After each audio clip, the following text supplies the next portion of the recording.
এটা কি খালি আওয়ামী লীগ একলা করছে না বিএনপিও করছে না জাতীয় পার্টিও করছে নাকি এই পর্যন্ত বিএনপি জামাত জোট সরকার কোন বা যত সরকার ছিল জামাতে ইসলামীর সাথে বিএনপি সরকার আওয়ামী লীগের সরকার আরও যত সরকার ছিল সব সরকারের সময়ই এই দেশে মদের লাইসেন্স ছিল কি ছিল না কথা কন পতিতালয়ের লাইসেন্স দৌলতদিয়া পতিতালয় আরও যত পতিতালয় আছে বাংলাদেশে নাউজুবিল্লাহ এই সমস্ত পতিতালয়ের জিনা বেবিচারের যে লাইসেন্স এটা কি এই সরকারের আমলেই নাকি আগের এর আগের তার আগের সব সরকারের সময় ছিল এই জন্য কথাগুলো একটু বোঝার চেষ্টা করবেন আমরা কেন বলি যে গণতন্ত্র আরেকটা দিন এটা কেন বলি কারণ গণতন্ত্র এমন এক দিন যেটা ইসলাম যেমন পূর্ণাঙ্গ একটা জীবন ব্যবস্থা গণতন্ত্র আরেকটা জীবন ব্যবস্থা এই জীবন ব্যবস্থার প্রথম কথাই হলো তাদের প্রথম সংবিধানের কথাই হলো যে এই সংবিধানের সাথে যেই নীতিমালা যেই কথা বিরুদ্ধে হবে তার সব কিছু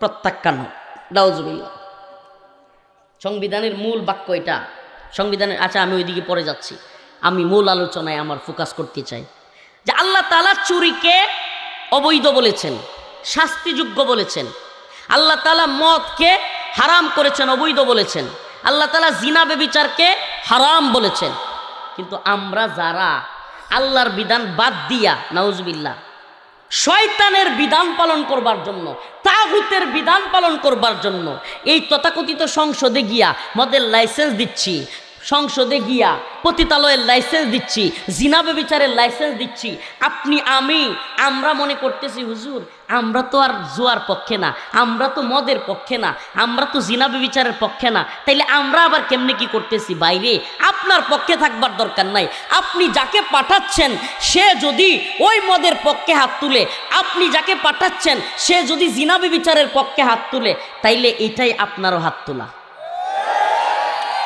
একটু বিস্তারিত বলি এই সিস্টেম কতটা জঘন্য এবং এই সিস্টেম কিভাবে ইসলামী সিস্টেমকে মাইনাস করতে গিয়া সমাজের মধ্যে অস্থিরতা বিশৃঙ্খলা তৈরি করেছে মানুষের মধ্যে এক অসহজন্যতা তৈরি করেছে এক জুলুমের সমাজ ব্যবস্থা এক জুলুমের সিস্টেম পুরা পৃথিবীতে তৈরি করেছে দু একটা উদাহরণ দিলে বুঝে আসবে আপনাদের দিব সাম্প্রতিক একটা ঘটনা কই সাম্প্রতিক একটা ঘটনা আপনারা ভিডিওতে মনে হয় মোটামুটি সবাই দেখে থাকার কথা যারা মোবাইল চালান সম্রাট নামের এক লোক সে সাভারে দামরায় ওই সাইডে ঢাকার ওই সাইডে 6টা থেকে এটা মিডিয়ার বক্তব্য দেখেন আমি বলছি না সে করছে কি করছে না আল্লাহ জানে কারণ এই দেশের মিডিয়া অনেক কিছু বানায়ও বলতে পারে 6 থেকে 7টা খুন করছে কয়টা সে নাকি আবার লাশ পুরাইয়া ফেলছে এগুলা হলো মিডিয়ার বক্তব্য এই সম্রাটকে আমি চিনি সম্রাটকে আমি কিভাবে চিনি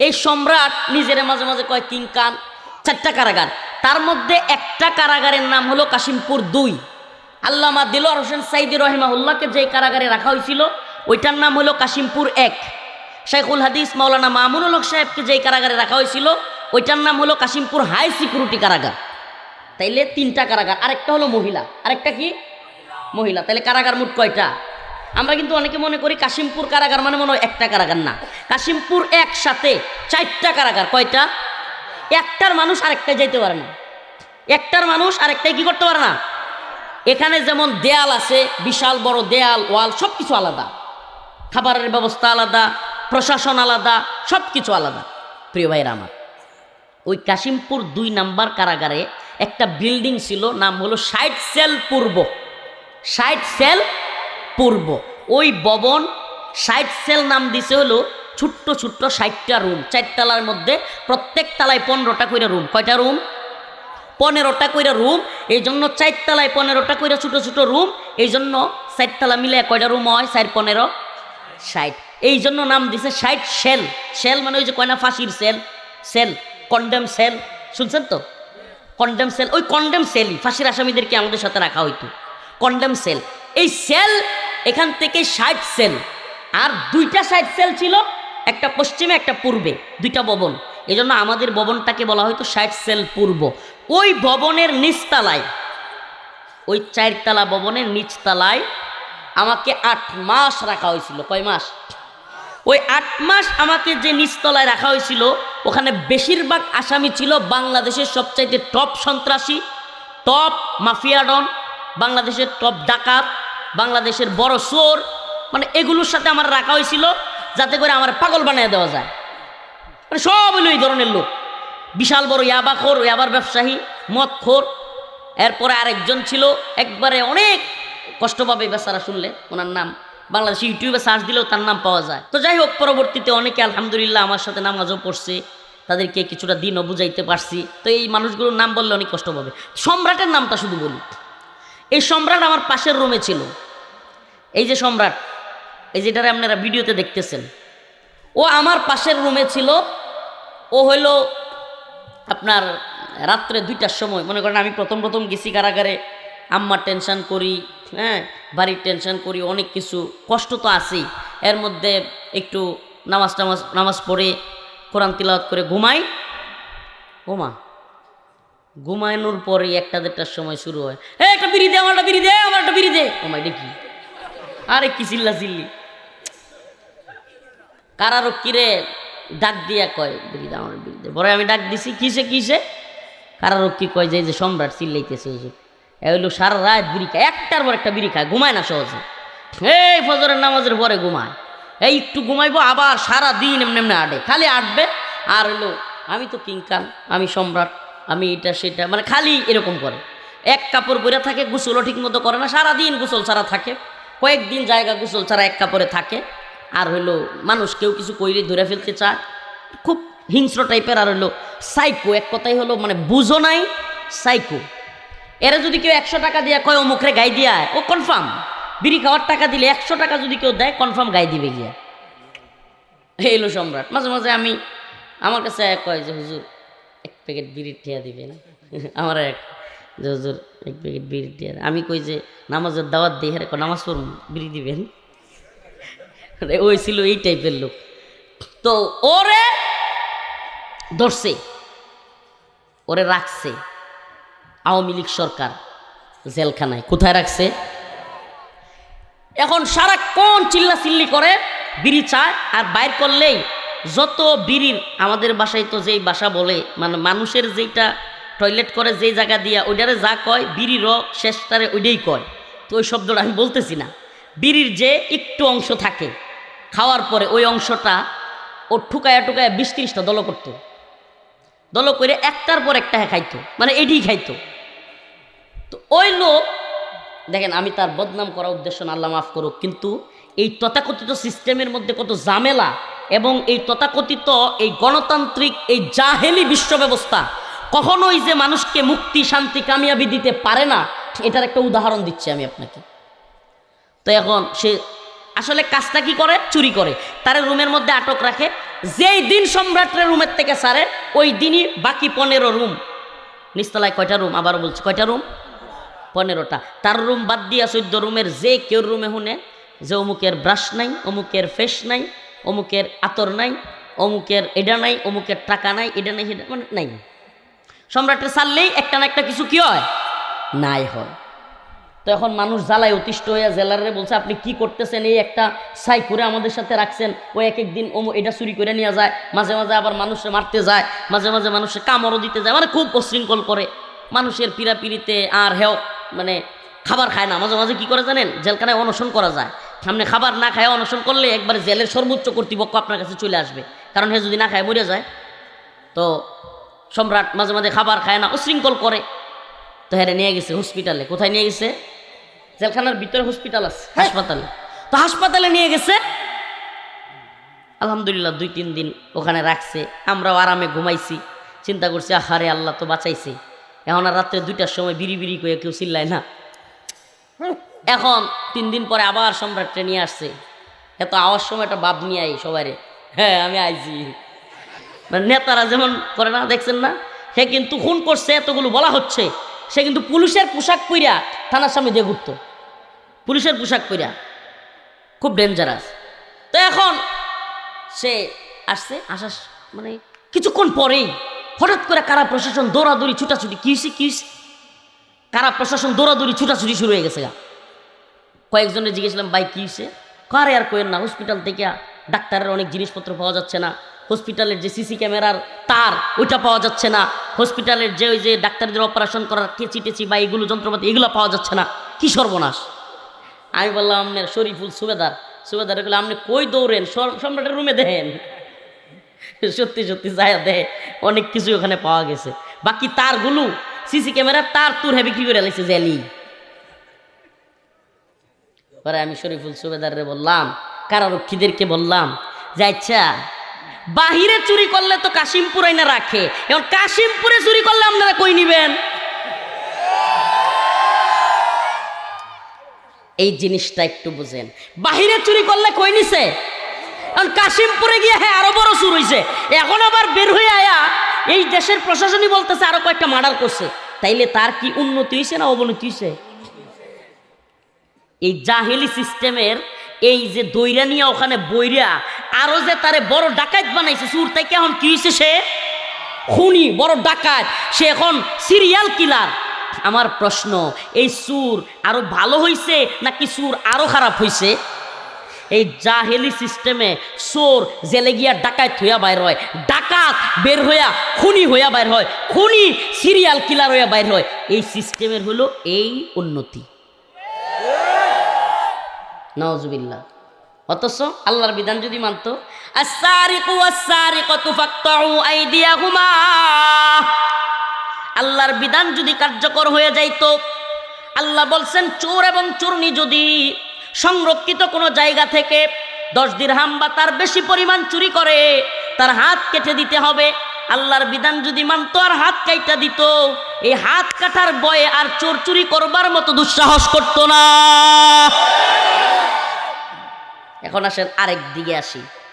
শরীফ ওসমান হাদি ভাই, নামটা তো সবারই শোনার কথা। আমাদের প্রিয় ভাই, যুবক মানুষ, অল্প বয়স্ক মানুষ, শরীফ ওসমান হাদি ভাই জুমার দিন জুমার নামাজ পড়ে বের হইছে, ঠুস করে এক কিলার আইসা দাউদ ফয়সাল, বলা হচ্ছে তার নাম দাউদ ফয়সাল, গুলি করছে, শুট করছে। কিছুক্ষণ পর কয় সে ইন্ডিয়া চলে গেছে। এখন মাসের পর মাস চলে যায়, মাসের পর মাস চলে যায়। এখন শোনা যায় শরীফ ওসমান হাদি ভাইয়ের ভাইকে যুক্তরাজ্যের কনসুলেটে মানে দূতাবাসে তার একটা চাকরি দিয়া যুক্তরাজ্যে পাঠিয়ে দিচ্ছে। মানে হইলো অনেকটা এরকম যে ভাই তুই আর বিচার টিচার চাইস না। নাম্বার 2, শরীফ ওসমান হাদি ভাইয়ের পরিবারকে 2 কোটি টাকা দেওয়া হবে, ফ্ল্যাট দেওয়া হবে ঢাকায় ফ্ল্যাট কেনার জন্য। মানে হইলো পরিবারের কেউ বিচারটা চায়েন না, বিচার চাহিয়া লজ্জা দিবেন না। মানে রাষ্ট্রের এদের দায়িত্বশীলদের ভাবখানা এমন না যে দোকানদার যেমন লেখে যে বাকি চাহিয়া লজ্জা দিবেন না, দোকানে লেখে না, যদিও এটা লেখা ঠিক না, নাউজুবিল্লাহ, এটা সুন্নাহর খেলাফ, খেলাফে সুন্নাহ, এটা একবারে বদমাইশি একটা কাজ। মানুষ যদি কেউ বিপদে পড়ে আসে, ব্যবসার মূল নীতি হবে কাউকে বিপদে পড়লে হেল্প করা। এখন কেন করে না মানুষ? এটারও একটা কারণ আছে। দোকানদাররা দেখা যায় বাড়িতে তো ভাই গরিপুর বাজারে গেছে, ভাই বাড়িতে তো জলদি মেহমান আয়া পড়ছে, 5 কেজি পোলট্রি মুরগি দাও, হ্যাঁ একটু মাছ দাও, একটু ডিম ডুম নিয়ে আসে, 2000 টাকা বিল হইছে, ভাই আমি কালকে বিলটা বাজারে দিয়ে যাবো নে। ওমা তার 2 বছর পরেও কালকে শেষ হয় না। তার 2 বছর পরে তার একদিন রাস্তায় দোকানদার পায় না হঠাৎ করে পাইছে, এই দাঁড়া দাঁড়া, আজকে টাকা দিয়া যাইতে হইব, তুই টাকা দিয়া না দিয়া যাইতে পারবি না। কিরে তুই সন্ত্রাস হয়েছস, তুই আমায় খাই গেছি গেলে কিরে বেড়া। এই ধরনের জালেম যেগুলো আছে, এগুলোর নির্দিষ্ট কোনো দল নাই। এগুলো আওয়ামী লীগ ক্ষমতা থাকলে আওয়ামী লীগের লোক, বিএনপি ক্ষমতা থাকলে বিএনপির লোক, জামাত ক্ষমতা থাকলে এটি জামাতের লোক হইব। এটির আসলে কোনো দল নাই, এটি হলো প্রেজেন্ট গভর্নমেন্ট পার্টি, এগুলো ওয়াল টাইম সরকার দলের লোক। এটি কথা বুঝেন নাই? এই সমাজে যেগুলো জালেম চুর সুট্টা বাটপার, এরা দেখবেন কোন দল ক্ষমতায় যাওয়ার কাছাকাছি সাথে সাথে বুঝ যায় সেই দলে ওটা শুরু করবে। এই দেন না যে পুঁটি মাছ জালি লয়ে গেলে কতটি ভাল বাইরে হুদায় জালি দুটোরে, তো এটি হলো হয়ে যাইতে পুঁটি মাছ। এটির কোনো দল নাই, এটি হলো যেই দল দেখবো ক্ষমতার কাছাকাছি দৌড় ডামারে খালি এদিকে যাইব। কেন? কারণ তোহার বাজারও বাটপারি এটা করণ লাগবো, টেম্পু স্ট্যান্ডও এই ন বিভিন্ন জায়গায় তার বাটপারি সিটার এটা তো চালানি লাগবো। এলাকার মধ্যে 2 দলের কাজে লাগাই দিব, এই দলের গিয়ে এখন কিরে তোর সাথে কি অমুকের যায়, অমুক যে তোর এই কথাটা কইলো, হের খানদান আর তোর খানদান কি মিলে, এটা ধরে লাস না কেয়া, এটা গিয়ে কইব তুই থানাত মামলা করস না কেয়া। এই বাটপার সিটার আমাদের সমাজে অভাব নাই, অভাব আছে? 2 দলের লাগাই দিয়া পরে হ্যাঁ কইব 2 অপক করে থানাত মামলা করলে তো দারোগারে 20,000 টিয়া দেওয়া লাগবো, হের বড় 20,000 10,000। কথা বুঝছেন না? এই সমাজে এই ধরনের বাটপার নেতার অভাব আছে। এটা আবার আমরা দেখতে না কি লেগে জানেন, হুজুর এত হাসা কথা কইলেন করে দুনিয়া কি আমরা সাদাবাজি করে খাইতে দিতেন না, একটু আড্ডু এদিক সেদিক করে চলবারও দিতেন না। আপনারা কি আমরা মানুষের কামলা দিতার বা আমার যে অবস্থা এখন তো এইভাবেই খাওয়ান লাগবো, ধরবেড়া এসে কামাই রিক্সা ভাই খা বেড়া। আল্লাহ তাআলা হেদায়েত দান করো, আরো জোরে বলেন আমিন। তাইলে বলতেছিলাম যে এই যে শরীফ ওসমান হাদি ভাই দিনে দুপুরে খুন হইল, আহা এই বেচারার আজ পর্যন্ত এই বেচারার খুনিকে ধরতে পারলো না। আজ পর্যন্ত শরীফ ওসমান হাদি ভাইয়ের খুনির বিচার কিংবা বিচার ত্বরান্বিত করবার কোনো প্রয়াস দেখতে পাচ্ছি না আমরা। এমনকি শরীফ ওসমান হাদি ভাই মারা যাওয়ার পরেও যেই মহিলাটা পুরুষদের সামনে আসে নাই, তার ওয়াইফ এতটাই পর্দানিসীন, ওই মহিলা আজকে ফেসবুকে পোস্ট করতে বাধ্য হয়েছে যে আমার স্বামীর বিচার কবে হবে। কল্পনা করছেন? ওই মহিলা আজকে ডক্টর মোহাম্মদ ইউনূসকে সরাসরি মিন করে, সরাসরি ইঙ্গিত করে বিচার চাওয়ার জন্য তার দিকে ইঙ্গিত করেছে। ও প্রিয় হাজিরিন, আজকে খুনির বিচার হয় না, আজকে খুনিদের বিচার হয় না। এই তো গণতান্ত্রিক সিস্টেম। আজকে চোরদের সাজা হয় না, এই তো গণতান্ত্রিক সিস্টেম। অথচ আফগানের দিকে তাকায়া দেখো, আমাদের দেশে তথাকথিত ইসলামিক দল, আমি এটি তথাকথিত কই, এটি আসলে ইসলামিক দলই না। কি লেগে জানেন? কারণ যারা ইসলামী শরিয়া প্রতিষ্ঠা করতে চায় না, এরা আবার কোন মুখে ইসলামের নাম নেয়? আরে ইসলামিক দল হইলে তো ইসলামী শরিয়া বুক ফুলায় বলতে হবে যে আমি যদি ইসলামী খেলাফা প্রতিষ্ঠা করতে পারি চোরের শাস্তির বিধান প্রয়োগ করব। অবশ্যই আমি যদি ইসলামী খেলাফা বাস্তবায়ন করতে পারি পূর্ণাঙ্গ কোরআনী আইন প্রতিষ্ঠা করব। বেটেনের লগে হাসি আর কুলাকুলি করে টকশুক গিয়া এটা ইসলাম। আরে বাপরে, এত সেলসেলায় জান্নাত না, এই ইসলাম দিয়া এত সহজ না। ইসলামকে হাসির পাত্র বানাচ্ছে এরা, এই গণতন্ত্রপন্থী ইসলামপন্থীরা ইসলামকে হাসির পাত্র বানাচ্ছে। কয় কি ইসলাম এক বাক্স, এই সেই অনেক দিন এগুলো বলে বলে ইসলামের নীতির কথা বলে বলে শোনায় 5 বছরের লাগে ইসলাম। কয় বছর? এটা মনে অনেকে বুঝেন না। ইসলামের মেয়াদ কয় বছর? নাউজুবিল্লাহ, শুনতে কেমন লাগে না? ইসলামের মেয়াদ কি 5 বছর? তেমনি যে 5 বছর ক্ষমতায় গিয়ে ইসলাম প্রতিষ্ঠা করবেন কোন? ইসলামের মেয়াদ কি 5 বছর? আর ইসলাম কি সংসদে গিয়ে এটা কোন লাগবো যে আল্লাহ পাক মদের বিধান হারাম করেছেন? এই সংসদে যারা আছেন, কারা কারা মদের আইনের বিরুদ্ধে আছেন তারা হাত তুলুন, হা বলুন। আল্লাহর আইন কি নতুন করে এই সংসদ শয়তানি নতুন দরকার আছে কোনো? আল্লাহ কইছে হারাম, বাস হারাম। এই সংসদের কোনো প্রধানমন্ত্রী, কোনো এমপি, কোনো মন্ত্রী, কোনো বাটপারের বলার দরকার নাই আল্লাহর বিধান হারাম নাকি হালাল। আল্লাহ বলছেন হারাম, বাস হারাম। নতুন করে আবার হাত তুলতে হইব, হাত তুলে আবার আল্লাহর বিধান প্রতিষ্ঠা করতে হইব। এটা শয়তানি। এটা আল্লাহ বলছেন চুরির বিধান হাত কাটা, আল্লাহ বলছেন মদ হারাম, আল্লাহ বলছেন জিনা ব্যভিচার হারাম, আল্লাহ বলছেন বিয়ে হালাল। বিয়ে হালাল 18 নাকি 16 না 21, এটা হাসিনা ভালো বুঝছে। হ্যাঁ, মানে আল্লাহ বিধান দিছে, আল্লাহ জমিন দিছে, আল্লাহ আসমান দিছে, আল্লাহ খাওয়ায়, আল্লাহ ফালে, আল্লাহ মারে, আল্লাহ বাঁচায় রাখে, আল্লাহ বাতাস দিছে, আগুন দিছে, সব আল্লাহ দিতে পারছে। আর আল্লাহ তাআলা এমনকি একটা মেয়েরে রেহেম দিল, জরায়ু দিয়ে দিল, বাচ্চা নেওয়ার মতো ক্ষমতা দিয়ে দিল, একটা ছেলেরে বালেক বানাইয়া শুক্রাণু দিয়ে দিল, বাবা হওয়ার বয়স দিয়ে দিল। আর তার বয়স হয়েছে কি হয়েছে না এটা হাসিনা ঠিক করব? এটা ডক্টর মোহাম্মদ ইউনূস ঠিক করব? হাসিনার মার বিয়ে হয়েছিল কয় বছরের সময়? হ্যাঁ জানেন? শেখ ফজিলাতুন্নেসা মুজিবের বিয়ে হয়েছে 9 বছর বয়সে। কয় বছর? কি এক যুক্তি দেয়, যুক্তি দেয় যে কম বয়সে বিয়ে হইলে মেয়েদের বাচ্চা হইলে বাচ্চার আকল কম হয়, বুদ্ধি কম হয়। হাসিনার আকল কম হয়েছে? 9 বছরে তার মার বিয়ে হয়েছে। এক আকলের কারণে তো সারা দেশ 17 বছর বাজ্যা খাইছে। এখনো ভারতে বয়ে বয়ে শয়তানি করে। এক আকলের ঠেলাই তো দেশবাসী বাঁচে না। তাইলে এই কয়টা একটা শয়তানি না? কম বয়সে বিয়ে হইলে বাচ্চা কাচ্চা হইলে আকল কম হয়, এটা একটা শয়তানি না? আল্লাহ তাআলা আমাদের বুঝার তৌফিক দান করুন।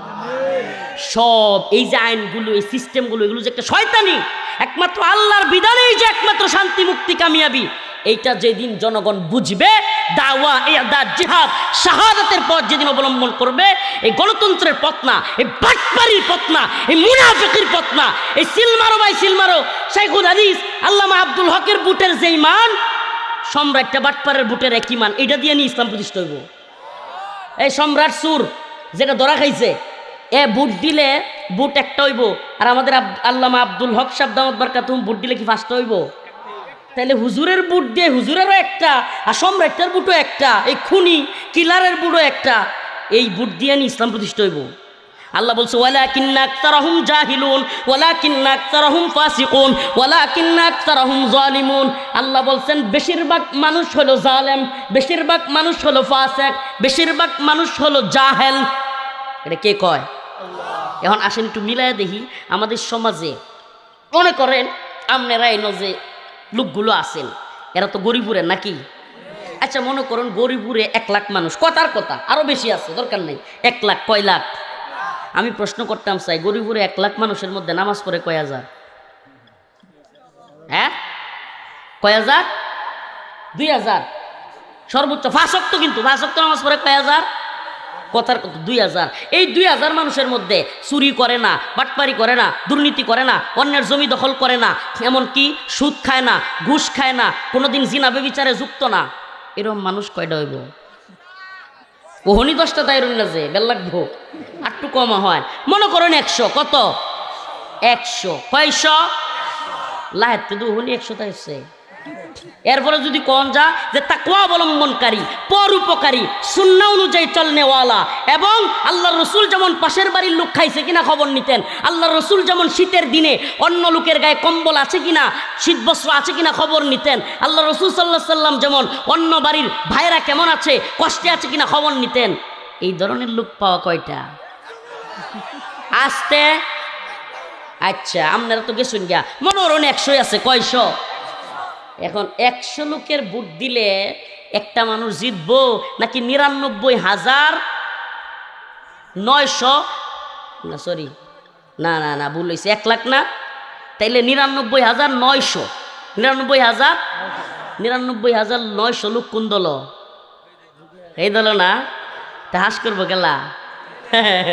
আল্লাহ তো এলে কই রাখছে ওয়ালাকিন্না আকতারাহুম জাহিলুন ওয়ালাকিন্না আকতারাহুম ফাসিকুন। তাইলে এই গণতন্ত্র দিয়ে আপনি ইসলাম প্রতিষ্ঠা কিভাবে করতে পারবেন যেখানে ওয়ালাকিন্না আকতারাহুম জাহিলুন, যেখানে সমাজের অধিকাংশ মানুষ এমন অবস্থায়? এই জন্য ইসলামী শরিয়া, ইসলামী খিলাফা প্রতিষ্ঠার জন্য আপনাকে দাওয়া ইরদাদ জিহাদ শাহাদাতের পথ অবলম্বন করতে হবে, যেটা আফগানিস্তানে অবলম্বন করেছে। আফগান জাতি দেখায় দিছে আমেরিকারে পেদানি দিয়া, আমেরিকারে পিটানি দিয়া, রাশিয়ারে পিটানি দিয়া, সব জালেমদেরকে পিটানি দিয়া, একদল তাকওয়াবান লোক দিয়া সমাজের মধ্যে কোনো বুটামুটি নাই। ইমারা সুবহানাল্লাহ। এটা কেমন? শুরাই নিজাম। অল্প কিছু তাকওয়াবান মানুষ, এই 50 থেকে 100 জন লোক হইতে পারে, 10 থেকে 20 জন লোক হইতে পারে, তারা মতামত দিয়া ওই তাকওয়াবান, ওই নামাজি, ওই আমানতদার, ওই জালেম না, ওই চোর না, ওই বাটপার না, তারা মিলে তাদের দলের প্রধান, তাদের দেশের প্রধান, তাদের আমির নির্ধারণ করবে। সুবহানাল্লাহ।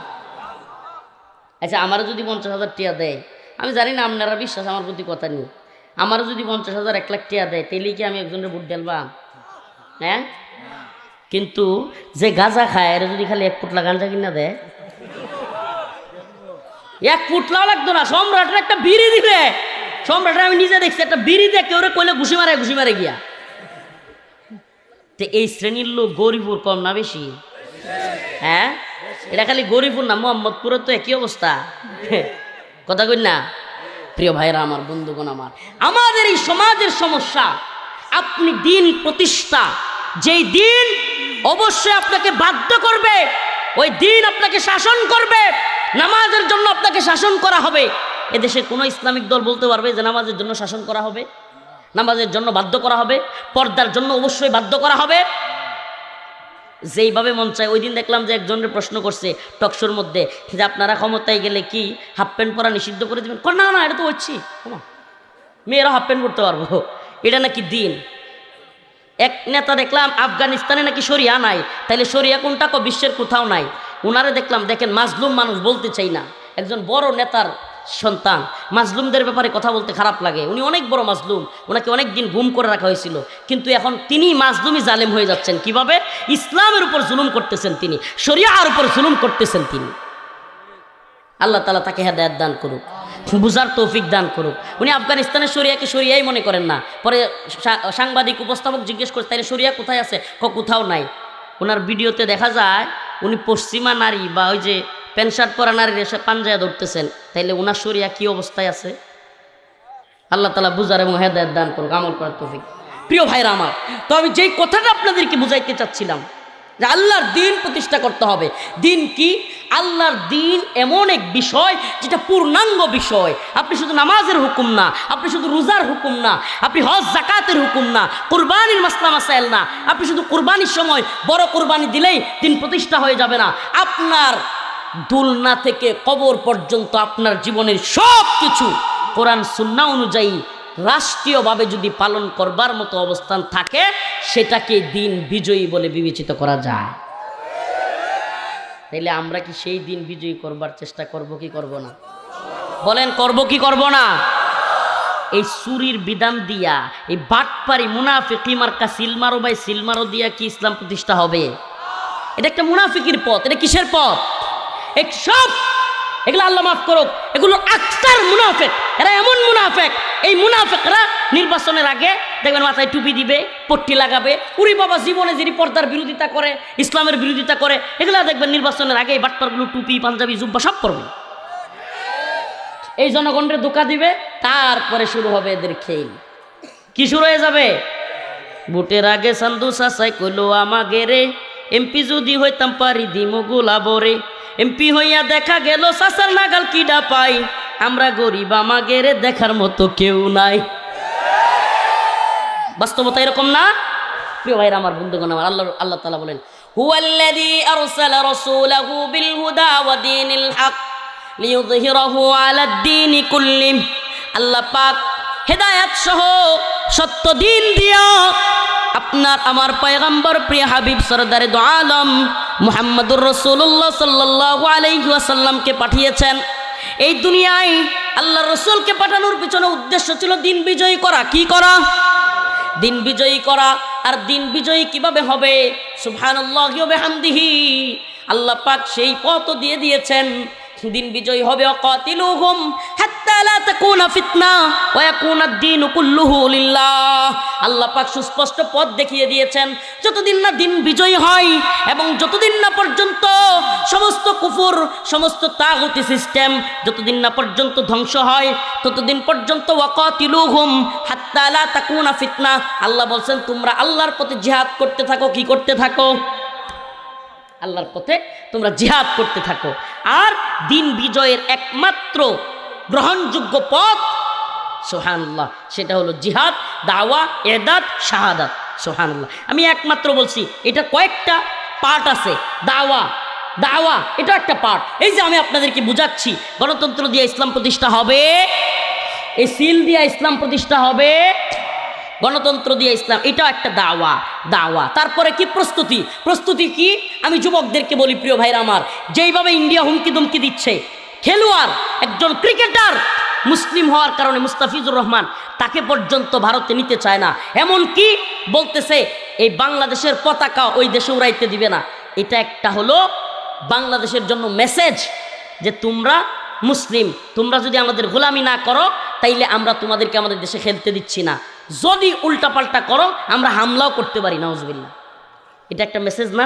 বাংলাদেশে ভারতীয় যেই কূটনীতিকরা আছে পররাষ্ট্র মন্ত্রণালয়ের পক্ষ থেকে, তাদের পরিবারকে বাংলাদেশ থেকে সরায় নিচ্ছে, মানে বাংলাদেশকে একটা থ্রেট দিচ্ছে। প্রিয় ভাইরা আমার, বন্ধুগণ আমার, যদি আল্লাহ না করুক ভারত বাংলাদেশে হামলা করে, আমাদের যারা এত মোড়া বুড়ি আছে, খায়া বানাইতেছি, শরীরের কোনো ফিটনেস নাই, সাঁতার পারি না, দৌড় দিতে পারি না, কোনো কিছু চালাইতে পারি না, পালানোরও তো সুযোগ পাবো না। পালানোর সুযোগ পামু? এই হিরণ আর ইকবালের মারামারিতে না জড়াইয়া, এই তন্ত্রমন্ত্রের দিকে না জড়াইয়া, আল্লাহর দিন বিজয় করবার জন্য জড়াইয়া যান। আল্লাহর দিন, আল্লাহর জমিনে বিজয় করবার জন্য আমরা চেষ্টা করবো ইনশাআল্লাহ। তাইলে আমি মনে হয় যে এই দুজনের বাদ দিয়ে অন্য যিনি হুজুর দাঁড়াইছে এটা ভোট দিতে কইছে। আরে না মিয়া, এতক্ষণ কি বুঝাইলাম? ইসলাম বলতে কোনো গণতান্ত্রিক দল নাই, গণতন্ত্রের সাথে ইসলামের ন্যূনতম সম্পর্ক নাই। যারাই এই লেবাস লাগাইছে এটা আরেক নিফাকি। প্রিয় ভাইরা আমার, আল্লাহ তাআলা আমাদেরকে সঠিক দিন বোঝার তৌফিক দান করুক। দিছি হুজুর চাকরিও হয় না, বিয়ে শাদিও করতে পারতেছি না, এবং পরিবারের হালও ধরতে পারতেছি না, প্রচুর পেরেশানি।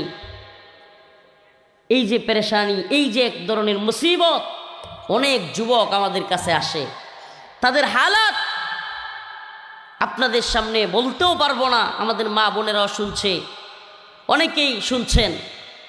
শুধু এতটুকু বলি, এরা এক অন্ধকার জগতে ঢুকে যাচ্ছে।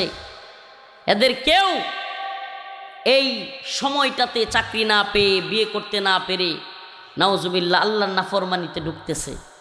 এই ছোট্ট এক স্মার্টফোন অন্ধকারের এক জগতে ওদেরকে নিয়ে যাচ্ছে। ফরেন ইন্ডাস্ট্রির এক খারাপ জগৎ এখন এত সহজলভ্য হয়েছে। ইন্টারনেটের এই গতি, 4G 5G এর জামানায় যুব সমাজ নিজেদের জীবনকে অকাতরে, নিজেদের তাকওয়া বিলীন করে দিয়ে নিজেদের জীবনকে ধ্বংসের দিকে নিয়ে যাচ্ছে।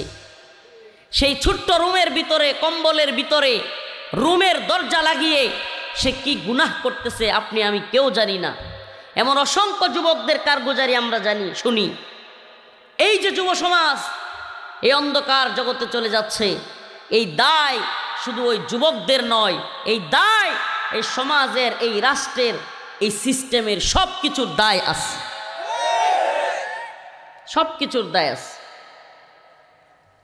এক্ষেত্রে আমার যুবক ভাইদেরকে বলবো, প্রিয় যুবক ভাই, আমরা বুঝতে পারি এটা এই সিস্টেমের সমস্যা। এই সিস্টেম এমন এক সিস্টেম যে এখানে লক্ষ লক্ষ যুবককে বেকারের নাম দিয়ে ফেলে রাখা হয়েছে। শিক্ষিত যুবক বেকারের অভাব নেই। সমাজের মধ্যে এক ধরনের বৈষম্য তৈরি করা হয়েছে। যে টাকাওয়ালা ও আরও টাকা কামায়, যার নাই ওর কিছুই নাই। এমন এক সিস্টেম তৈরি করা হয়েছে, এমন এক অবস্থান তৈরি করা হয়েছে। এই সমাজ থেকে আমাদেরকে মুক্তি দিতে পারে, একমাত্র আমাদেরকে মুক্তি দিতে পারে কোরআন সুন্নাহ অনুযায়ী রাষ্ট্র ব্যবস্থা। কোরআন সুন্নাহর রাষ্ট্র ব্যবস্থা ব্যতীত আল্লাহ পাক বলেছেন এই ব্যবস্থার কোনো পরিবর্তন হবে না। তবে আপনাদেরকে আমি নসিহা করব, আপনাদের প্রতি আমার ভাই হিসেবে উপদেশ থাকবে যে আল্লাহর দিকে ফিরে আসেন, সবর করেন। আল্লাহ পাক বলছে যে ইয়া আইয়ুহাল্লাযীনা আমানুস্তাঈনু বিস-সাবরি ওয়াস-সালাহ ইন্নাল্লাহা মা'আস-সাবিরিন। যে ব্যক্তি আল্লাহর কাছে নামাজ এবং সবরের মাধ্যমে চায়, আল্লাহ তাআলা তাদেরকে দান করেন। সুবহানাল্লাহ। নামাজ এবং সবরের মাধ্যমে আল্লাহর কাছে চায়, তো আমরা নামাজ পড়বো, সবর করবো ইনশাআল্লাহ। আল্লাহ তাআলা আমার এই আলোচনা যে অঞ্চলের যুবকেরা যুবতীরা শুনছে, আমাদের এই ভাই বোনদেরকে দ্রুত বিয়ের ব্যবস্থা করে দিক। আরো জোরে বলেন আমিন। যে যত জোরে আমিন বলবেন তার বিয়ে তত তাড়াতাড়ি হবে। জোরে বলেন আমিন। প্রিয় ভাইরা আমার, বন্ধুগণ আমার, আমি সুবহানাল্লাহ, আল্লাহ যদি আমারে কোনোদিন ক্ষমতা দিত, মানে আমি গণহারে বিয়ের ব্যবস্থা করতাম। যেই বাবা মা বিয়ে করায় না, এদের প্রত্যেকটাকে 20-25 বছর হয়ে যাওয়ার পরেও একটা নির্দিষ্ট বয়স দিতাম যে 20-21 বছরের পরে বিয়ে না করাইলে এদেরকে জেলে নেওয়া হবে। এই বাপ মাদের জরিমানা করতাম। এই পুরা সমাজ, এই পুরা রাষ্ট্র খারাপ হয়ে যাচ্ছে। পতিতালয় বেড়ে যাচ্ছে, জিনা বেড়ে যাচ্ছে, পাপাচার বেড়ে যাচ্ছে, অশ্লীলতা বেড়ে যাচ্ছে, অবৈধ রিলেশন, বিবাহ বহির্ভূত সম্পর্ক বেড়ে যাচ্ছে। এক পাপাচারের সমাজ তৈরি হয়েছে। এত নোংরামি যদি সমাজে বাড়তে থাকে, অসভ্যতা বাড়তে থাকে, পাপাচার যদি বাড়তে থাকে, ওই সমাজে আল্লাহর আযাব আসবে কি আসবে না? বলেন আসবে কি আসবে না? যুবকদেরকে যুবতীদেরকে বৈধ পন্থায় বিয়ের ব্যবস্থা না করে আপনি যদি আটকে রাখেন, আপনি যদি বাধাগ্রস্ত করেন, তথাকথিত রাষ্ট্রীয় আইন বানাইছে 21 বছরের আগে বিয়ে করানো যাব না, 18 বছরের আগে মেয়ের বিয়েও দেওয়া যাবে না। 21 বছরের আগে বিয়ে করতে পারবেন না, কিন্তু পার্কে যেতে পারবেন। 18 বছরের আগে মেয়ে বিয়ে করতে পারবে না, কিন্তু রমনা পার্কে যেতে পারবে, হোটেলে যেতে পারবে। নাউজুবিল্লাহ, নাউজুবিল্লাহ বলে। এক বাজে সিস্টেম আমাদের সমাজকে এমন ভাবে আঁকড়ে ধরেছে, এমন নোংরা পরিবেশ তৈরি করেছে, আমাদের ভয় লাগে ভাই। আপনাদের লাগে কিনা জানি না, এই যে বড় বড় ভূমিকম্পগুলো হইতেছে না হুট করে, নাউজুবিল্লাহ। আল্লাহ পাক কোনো জাতির দিকে রাগান্বিত হইলে, ক্ষুব্ধ হইলে ওয়াইদ হাদিসের মধ্যে আসছে দমকি, আল্লাহ তাআলা শাস্তি স্বরূপ ওই সমাজে, ওই রাষ্ট্রে আল্লাহ তাআলা ভয়াবহ শাস্তি দেন। যেই পরিমাণে নোংরামি বাড়ছে, আমরা ছোটোবেলায় দেখছি সুবহানাল্লাহ, মা বোনেরা রিক্সায় হুট খোলা রেখে পর্যন্ত যাইতো না, মানুষ বাজে কথা বলতো। আমার তো 30 বছর বয়স, আমাদের এই যে আরও মুরব্বী যারা আছে বলতে পারবে, ছোটোবেলায় দেখতাম যে রিক্সায় কোনো মা চাচি বোন যদি রিক্সার ওই যে উপরের যে হুড আছে এটা না লাগাইলে মানুষ খারাপ বলতো। আর এখন এমন রুংরা অবস্থা হয়েছে, তার গার্লফ্রেন্ড আছে এটা সে গর্বের সাথে বলে। নাউজুবিল্লাহ, কত নোংরা, লজ্জা নাই, বিয়ে করে নাই, অথচ সে বুক ফুলে বলে এটা আমার গার্লফ্রেন্ড আছে। এই 5-7টা বন্ধু বান্ধব একসাথে হইলে হঠাৎ করে একটা ফোন আসছে, এই চুপ কর আমি একটু কথা বলি, আলাদা চলে যায়। মানে এটাকে হাসতেছেন আপনি? এই নোংরামিকে, এই গুনাহকে নর্মালাইজ করা হয়েছে সমাজে। এখন এমন অসংখ্য যুবক আছে যাদের এই ধরনের অশ্লীল সম্পর্ক নাই, বেহায়াপনার সম্পর্ক নাই, তারা নিজেদেরকে ছোট মনে করে, আমার সম্পর্ক নাই, হারে আমার যদি এটা থাকতো, আস্তাগফিরুল্লাহ। অথচ সেই যুবক বাবা মার সামনে গিয়ে বিয়ের কথা বলতে ভয় পাচ্ছে, বিয়ের কথা বলতে লজ্জা। দুনিয়া পুরো উল্টা বাড়ছে। মানে যেইটা হওয়ার কথা ছিল লজ্জার, বিবাহ বহির্ভূত সম্পর্ক হওয়ার কথা ছিল কি লজ্জার, হাই হাই এটা কিভাবে সম্ভব? আমি মুসলমানের বাচ্চা, আমি বিয়ে ছাড়া একটা মেয়ের সাথে কথা বলি, বিয়ে ছাড়া একটা মেয়ের সাথে সম্পর্ক রাখি, বিয়ে ছাড়া নাউজুবিল্লাহ একটা মেয়ের সাথে অবৈধ মেলামেশা করি, এটা ভয় থাকা দরকার ছিল। ঠিয়ান ভয় নাই, উল্টে গেছে। এখন ওইটাকে গর্ব কইরা বলে, ফোনে সেভ করে নাম্বার, আর বিয়ের কথা বলতে ভয় পায়। নাউজুবিল্লাহ বলবেন না? সমাজ উল্টে যাচ্ছে, এই নোংরা সমাজ ব্যবস্থার দিকে আমরা চলে যাচ্ছি। আল্লাহ তাআলা আমাদেরকে ভয়াবহ শাস্তির মধ্যে পাকড়াও করবে। আমি আবারও বলছি, যেই বাবাদের অবস্থান আছে, সম্পদ আছে, টাকাও আছে, তবুও ছেলেকে বিয়ে করায় না, তবুও মেয়েকে সময় মতো বিয়ে দেয় না, কয় নিজের পায়ে দাঁড়া, নিজের পায়ে দাঁড়া। বাবা রে, ও কি আমনের পায়ে দাঁড়ায় আছে? এই যে নিজের পায়ে দাঁড়াইতে দাঁড়াইতে বলতে বলতে এত বয়স হয়ে গেছে, বিয়েটা করার নাই, এই ছেলেটা যত গুনাহ করতেছে সব দায়ভার আল্লাহ কিন্তু আপনার গায়েও দিবে। এই জন্য আপনাকেও পাকড়াও করা হবে। আল্লাহ তাআলা সঠিক বুঝদান করুক, জোরে বলে না আমিন। ওয়াজটা বিয়ার না, ওয়াজটা তাকওয়ার। ওয়াজটা কিসের? তাকওয়ার, আল্লাহর ভয়ের।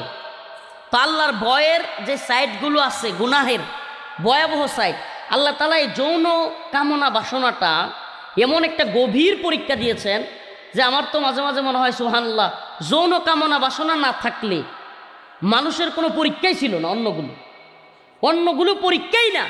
এবং আরেকটা বিষয় দেখবেন সুবহানাল্লাহ, জান্নাতের যতগুলো আয়াত, জান্নাতের যতগুলো হাদিস, বেশিরভাগ নাজ নিয়ামতের মধ্যে সবচেয়ে বেশি যেটা বলা হয় যে আল্লাহ তাআলা জান্নাতে গেলে হুর দিবে। কি দিবে? তাইলে বোঝা যায় এটা খুব আকর্ষণীয় একটা বিষয়। সুবহানাল্লাহ ওয়া বিহামদিহি, মানে এটা কত গুরুত্বপূর্ণ। আপনাদেরকে 3টা বিষয় বলি, যেই জিনিসগুলো একটা না থাকলে আরেকটা হবেই, একদিক না ঘটলে আরেক দিক ঘটবেই, এটাকে নিয়ন্ত্রণ করার সুযোগ নেই। বৈধ পন্থায় এটাকে চাহিদা নিবারণ না করলে অবৈধ পথে হলেও সেটা ঘটবেই। এর 1 নাম্বার জিনিস হলো ক্ষুধা, পেটের ক্ষুধা। কি? পেটের ক্ষুধা। কেউ যদি সহজ খাওয়ার ব্যবস্থা না করে, সকালেও খায় নাই, দুপুরেও খায় নাই, রাতেও খায় নাই, 3 বেলায় খায় নাই, পরের দিন সকালবেলা এই লোকটা কোনটা হারাম কোনটা হালাল চিন্তাও করবে না, জোর হইলেও খাবে। ক্ষুধার, পেটের ক্ষুধা এরকম। ঠিক তেমনিভাবে যৌন চাহিদা প্রত্যেকটা পুরুষ এবং নারীর। এই জন্য আমি তো বলি, আমি না, উলামায়ে কেরাম বলেন, স্ত্রীকে বাড়িতে রেখে যারা বিদেশে যায়, এদের 4-5 বছরের বিদেশে যাওয়া জায়েজ নাই। উলামায়ে কেরাম আছেন, কিভাবে সম্ভব হইতে পারে? ওই স্ত্রীর দায়ভার কে নিবে? তার দায়িত্ব কে নিবে? আপনার যদি বিদেশে যেতে হয়, কর্ম করে খেতে হয়, আপনি তাকে নিয়ে যান। আমি জানি এই আলোচনাগুলো অনেকের ভালো লাগবে না, কিন্তু কিছু করার নাই। ওই মা, ওই বোন, তার কষ্ট পৃথিবীর আর কেউ বুঝবে না। প্রিয় ভাইরা আমার, বন্ধুগণ আমার, কথাগুলো একটু আনকমন মনে হচ্ছে, কিন্তু আমাদেরকে বলতে হচ্ছে। 3টা চাহিদা, খাবারের চাহিদা, শারীরিক চাহিদা, এগুলো সহজভাবে যদি কেউ বিয়ের মাধ্যমে পূরণ না করে, বিয়ের মাধ্যমে যদি কেউ পূরণ না করে, তাইলে অবৈধ পথে হলেও পূরণ হবেই। নাম্বার 3, রাগ। রাগ যদি কেউ কন্ট্রোল না করে বৈধ পন্থায়, তাইলে খারাপ দিকে হইলেও ওই রাগ কাজে লাগবেই। রাগ আবার বৈধ পন্থায় কাজে লাগায় কেমনে? সুবহানাল্লাহ, জিহাদের মাধ্যমে। কিসের মাধ্যমে? যদি আপনি ওই আপনার রাগকে জিহাদের পথে, শাহাদাতের পথে যদি আপনি আপনার রাগকে ডাইভার্ট করতে না পারেন, তাইলে দেখবেন খালি এলাকায় কোনো কিছু হইলে আপনি লেংডি মারতে মন চাইব, লাঠি লিয়ে দৌড় দিতে মন চাইব। কারণ আপনার যে রাগ আল্লাহ দিছে, আপনার যে সামর্থ্য আল্লাহ দিছে, আপনার যে সাহসিকতা আল্লাহ দিছে, এটাকে আপনি যদি কাফের মুশরিকদের বিরুদ্ধে, বাতিলদের বিরুদ্ধে কাজে না লাগান, তাইলে দেখবেন আশেপাশে হুদাই ঝগড়া করতেছে। কথাটা কি বুঝাইতে পারছি? প্রিয় ভাইরা আমার, বন্ধুগণ আমার, আসুন আল্লাহর দিকে ফিরে যায়। আল্লাহ তাআলা ডাকতেছেন, আল্লাহ তাআলা ডাকেন, সুবহানাল্লাহ, এমন ডাকেন যে আল্লাহ পাক বান্দারে এত পছন্দ করেন। আরে এই দুনিয়ায় তো একদিন ভুল করলে, 2 দিন ভুল করলে, অফিসের মধ্যে যদি একদিন কেউ না যায়, অফিসের যে লোক আছে মালিক ধমক দেয়, 2য় দিন না গেলে গালাগালি শুরু করে, 3য় দিন কেউ অফিস মিস করলে হুমকি দেয়, যা বেটা তুই চলে যা, তোর চাকরি করবার দরকার নাই। ঠিকই ঠিক না?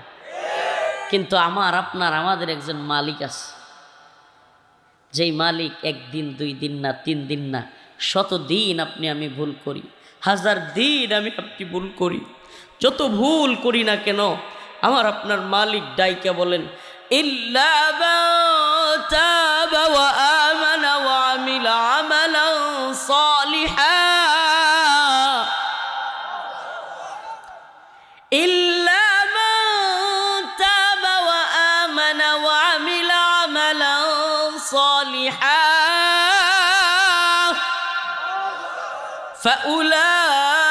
فأولئك يبدل الله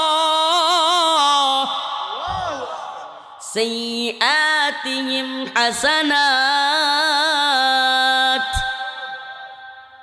وكان الله غفورا رحيما। এই দুনিয়ায় কোনো মানুষ যদি অফিসে চাকরি করে, ব্যবসা প্রতিষ্ঠানে চাকরি করে, কলকারখানায় চাকরি করে, প্রশাসনিক ডিপার্টমেন্টে চাকরি করে, যে যেই জায়গায় চাকরি করে, একদিন যদি কোনো অপরাধ করে, ভুল করে, তাকে ধমক দেয়া হয়, 2য় দিন তাকে গালাগালি করা হয়, 3য় দিন আবারও একই ভুল করলে কিংবা চাকরিতে অনুপস্থিত হইলে তাকে চাকরি থেকে বরখাস্ত করা হয়, জরিমানা করা হয়। কিন্তু এমন একজন মালিক আছে, এমন একজন রব আছে, যে তার গোলামদেরকে ডাকতে থাকেন, বলতে থাকেন, তুই গুনাহ করেছিস রে বান্দা, কোনো সমস্যা নাই, নো প্রবলেম, আয় আয় আয়, ফাফিরু ইলাল্লাহ। এমন একজন মালিক, তিনি তার বান্দাদেরকে ডাকতে থাকেন, বলতে থাকেন, আয় আয় আয় আমার বান্দা,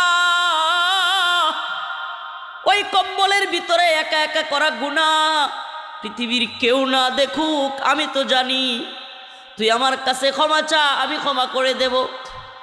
আমার মালিক বলেন, যত জুলুম করেছিস, অন্যায় করেছিস, পাপাচার করেছিস, 1টা নয়, 2টা নয়, 100 নয়, 1000 নয়, যদি লক্ষ কোটি গুনাহ করে থাকিস, আমি আল্লাহর কাছে একবার আমার কাছে ফিরে আয়, মসজিদের ভিতরে 2 রাকাত নামাজ পড়ে একবার আমার কাছে চা। আল্লাহ বলেন, ইল্লা মান তাবা ওয়া আমানা ওয়া আমিলা আমালান সালিহান ফাউলাইকা ইউবাদদিলুল্লাহু সাইয়্যাতিহিম হাসানাত। আল্লাহ বলেন একটা দুইটা না, শত না, হাজার না, লাখো কোটি গুনাহ যদি আমার করে, আর যদি অন্তর থেকে তওবা করে, তাওবাতুন নাসুহা, আল্লাহ আর গুনাহ করব না, মাফ করে দেন। রব্বুল আলামিন ভুল হয়ে গেছে, মাফ করে দেন। আল্লাহ বলেন আমি তার কোটি গুনাহ মাফ করে লাখো কোটি গুনাহকে সওয়াব দ্বারা, নেকি দ্বারা পরিবর্তন করে তারে মাফ করে জান্নাতে দিয়ে দিব। লাখো কোটি গুনাহ, হায় হায় সুবহানাল্লাহ। এই দুনিয়ার অফিস আদালতে চাকরি করলে একদিন, 2 দিন, 3 দিন না গেলে হুমকি দেয়, ধমকি দেয়, গালাগালি করে। আল্লাহ বলতেছে লাখো গুনাহ করে আমার কাছে আয়, আয় তবু আয়, আইলিছে। সুবহানাল্লাহ। ও ইমানদার, ও প্রিয় বাবা, ও আমার তারাকান্দার ময়মনসিংহের মুসলমান, অনেক তো বক্তব্য দিয়েছি, অনেক তো কথা বলেছি, আপনাদের মাঝে অনেকবার এসেছি, কিন্তু একটা কথা বলে যাই, আগামীকালকে আমি দুনিয়ায় থাকবো কি থাকবো না জানি না। আপনিও আগামীকালকে থাকবেন কি থাকবেন না আপনিও জানেন না। গতকালকে আমি আমার শ্বশুর বাড়িতে ছিলাম, নেত্রকোনার কুমরি। এটা কারগুজারি শোনায় আপনাদেরকে। গত 2 দিন আগে আমি যখন চুয়াডাঙ্গা যাই, ওই বাড়িতে আমি আমার আহলিয়া, ওয়াইফ, আমার আম্মা সবারই নিয়ে গেছি। আমার ওয়াইফের বড় ভাইয়ের বিয়ে, আপন চাচাতো ভাইয়ের বিয়ে, চাচাতো ভাইয়ের বিয়ে নিয়ে গেছি। বিয়ের অনুষ্ঠান হবে, অলিমা হবে, পুরা বাড়ি সাজ সাজ রব, শত শত মানুষের আয়োজন, খাবার দাবারের জন্য বিরাট প্যান্ডেল করছে। মামুন ভাই বিদেশে থাকতো, ছেলে বিদেশে থাকতো, স্বাভাবিকভাবেই ছেলেরা বিদেশ থেকে এসে বিয়ে করলে জাঁকজমক, টাকা পয়সার ইয়া করে। এত আয়োজনের ভিতরে সকালবেলায় 8টা-9টার দিকে তার চাচা চেয়ারে বসে আছে, মুরব্বী মানুষ, এই 50, 55 বা 60 বছর বয়স, চেয়ারে বসে বসে রৌদ্র লাগাইতেছে। শীতের দিনে চাচারা লাগায় না। হুট করে চেয়ার থেকে পড়ে গেছে, একেবারে জাগায় মারা গেছে। বিয়ে বাড়ি আবার কি মৌতা বাড়ি হয়ে গেছে। বিয়ে বাড়ি কি বাড়ি হন। আশ্চর্য ঘটনা আপনাদেরকে শোনাই। আমি এই লাশ বা এই জানাজা পড়তে পারি নাই, চুয়াডাঙ্গা মাহফিলে চলে গেছি, মাহফিল থেকে ব্যাক করতেছি। এই যে আজকে সকালবেলায় রাত্রে আইতে আইতে ফজর হয়েছে, ফজরের সময় ঢুইকা দেখি আরেক চাচা মারা গেছে, লাশ বাড়িতে আসতেছে আজকে। তাইলে এই দুনিয়া বিয়ে বাড়ি, আনন্দের বাড়ি, কি আনন্দ চলবে, সবাই মিলে খুব সাজ সাজ রব, সবাইকে দাওয়াত দেওয়া হয়েছে, খাওয়া দাওয়া হবে। মুহূর্তের মধ্যেই এটাই মৌতা বাড়ি, লাশ বাড়িতে আসছে, লাশ। আর কেউ বলে না, কেউ বলবে না রফিকুল ইসলাম মাদানী সাহেব বাড়িতে আসতেছেন, বলবে যে লাশ নিয়ে আসা হচ্ছে। কি নিয়ে আসা হচ্ছে? ও মুসলমান, কবে আমাদের ঘুম ভাঙবে? কবে আমরা আমাদের রবের কাছে ফিরে যাব? এই যে লক্ষ লক্ষ হাজার হাজার মানুষকে নিয়ে প্রোগ্রাম করি, এক একটা মাহফিলে হাজার হাজার জনতার দল, কিন্তু মসজিদে গিয়া পায় 5 জন 4 জন, অনেক সময় ইমাম আর মুয়াজ্জিন ছাড়া কাউরে পাওয়া যায় না। হায় আফসোস, কবে আমাদের ঘুম ভাঙবে? আমরা কি মারা যাব না? আমরা কি আমাদের রবের কাছে ফিরে যাব না? যাব না ফিরে? কবে আমাদের ঘুম ভাঙবে? আল্লাহকে ভয় করতে হবে। কাকে? একমাত্র আল্লাহকে ভয় করতে হবে। আজকে থেকে আল্লাহকে সাক্ষী রেখে একটু হাতটা তুলে দেখান, কে কে আজকে থেকে আর নামাজ ছাড়বেন না? লিল্লাহি তাকবীর, লিল্লাহি তাকবীর। আয় আল্লাহ বলেন, আয় আল্লাহ। আমরা তওবা করতেছি, আজকে থেকে আর নামাজ ছাড়বো না। বলেন, আয় আল্লাহ, আজকে থেকে আর নামাজ ছাড়বো না, আর নাফরমানি করব না। বাংলাদেশের সবচেয়ে বড় ক্ষমতাধর প্রধানমন্ত্রী, 17 বছর যে প্রধানমন্ত্রী দুর্দান্ত প্রতাপশালী হয়ে বাংলাদেশে ক্ষমতার মসনদে ছিলেন, অহংকারের সাথে শাসন করেছেন, সেও আজকে কিন্তু বাংলাদেশে নাই, পালায়ে গেছে। 3 বারের আরেকজন প্রধানমন্ত্রী শয্যাশায়ী, আইসিইউ, সিসিইউ, ভেন্টিলেশন, এগুলোর মধ্যে আছে। এই যে দেখেন 3 বারের প্রধানমন্ত্রী মুমূর্ষু অবস্থায়, আরো 4 বারের প্রধানমন্ত্রী, জুড়ে হোক বুটে হোক যেভাবেই হোক, 4 বারে প্রধানমন্ত্রী হইয়া এখন ভারতে পালাইছে। এ থেকে আমাদের কি শিক্ষা?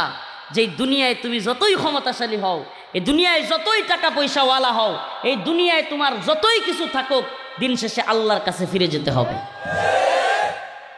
এটা কি বাস্তবতা কিনা? তারা কান্দায় কত দাম্ভিক, কত অহংকারী, কত বড় নেতা, কত বিশাল বেটা, বিশাল ব্যাপার স্যাপারওয়ালা ছিল, আজকে এরা নাই। আছে না নাই? এরকম অসংখ্য ঘটনা আছে না নাই? হচ্ছে। অসংখ্য লোক ছিল খুব দাম্ভিকতা অহংকার নিয়ে চলতো। আমরা আসতে পারতাম না মাহফিলে, আসতে দিত না। আজকে দেখেন কারো দাম্ভিকতা, কারো অহংকার এই দুনিয়ায় টিকে থাকে না। সমস্ত পৃথিবীর ক্ষমতার একমাত্র মালিক কে? বলেন কে? আপনাদের এই অঞ্চলের ছেলে, এই অঞ্চলের নেতা অনেকেই ছিল যারা কেউ কারাগারে, কেউ পালায় বেড়াইতেছে।